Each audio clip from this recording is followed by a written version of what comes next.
বাবা, বন্ধুরে ঈদের দাওয়াত দিতে গেলাম। সাবধানে যেও। আচ্ছা।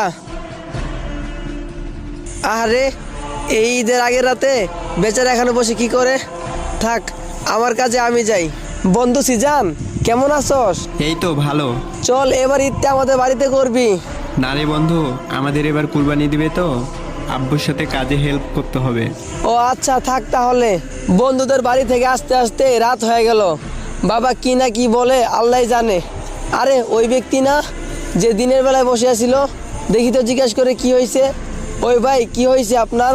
সারাদিন কত মানুষই এই রাস্তা দিয়ে যাইতাছে, কিন্তু কেউ আমারে জিজ্ঞেস করে নাই। আচ্ছা, আমাকে বলেন কি হয়েছে। আমার কেউ নাই, আমার মা ছাড়া।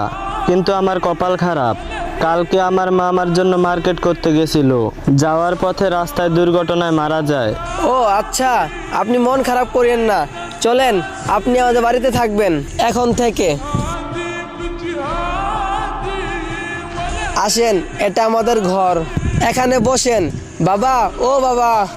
এত রাত করলি কেন? বাবা, একটা অসহায় ভাইকে বাড়িতে আনছি। এই ব্যাপারটা অনেক ভালো হয়েছে। আচ্ছা বাবা, আমি মার্কেটে গেলাম ওই ভাইয়ের জন্য মার্কেট করতে।